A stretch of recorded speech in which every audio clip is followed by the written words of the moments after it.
आता पहिलं मी काय घेतलेलं आहे, कोलगेट घेतलेली आहे आणि एक ब्रश घ्यायचा आहे आपल्याला. कोलगेट आणि ब्रश तर सगळ्यांच्याच घरात असतो. खराब झालेला ब्रश घ्यायचा आहे आपल्याला इथं. आणि संपलेली कोलगेट असली तर तुम्ही ती मध्ये कट करून आतली कोलगेट वापरली तरी चालेल. आता इथं तुम्ही बघू शकता ड्रेसिंग टेबलवरती पेनाचे डाग पाडलेले आहेत. माझ्या मुलांनी पेनची निप तोडलेली आहे आणि ते पूर्ण डाग खरकटलेले आहेत त्या ड्रेसिंग टेबलवरती. आणि ते मी कशाने घासले आणि पुसले तरी ते निघले नाहीत. तर इथं मी बघू शकता इथं थोडीशी कोलगेट घेतलेली आहे आणि ब्रशनी थोडीशी सगळीकडे लावून घेतली. थोडीशी 5 मिनिटं थांबायचं आहे आणि नंतर घासायला सुरुवात करायचं आहे. थोडंसं कोरडं वाटलं तर पाण्यात ब्रश बुडवून घ्यायचा आहे, मग घासायचं आहे. इथं बघू शकता खूप छान असे डाग सगळे निघलेले आहेत. एकही डाग राहिलेला नाही त्या ड्रेसिंग टेबलवरती तुम्ही बघू शकता. आता एक कोरड्या कापडाने पुसून घ्यायचं आहे. नंतर मग स्वच्छ ओला कापड करून पुसून घेतलं तरी चालेल.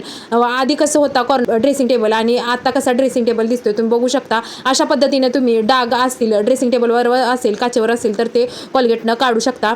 तर तुम्हाला ही ट्रिक कशी वाटली ते कमेंट करून तुम्ही नक्की सांगा मला. तुम्हाला जर ही ट्रिक मनापासून आवडली असेल तर लाईक करायला विसरू नका आणि तुमच्या मित्रपरिवारात शेअर करा आणि चॅनलवर नवीन असल्यास तर चॅनलला सबस्क्राईब करायला विसरू नका. तर चला आपण पुढच्या ट्रिककडे वळूयात.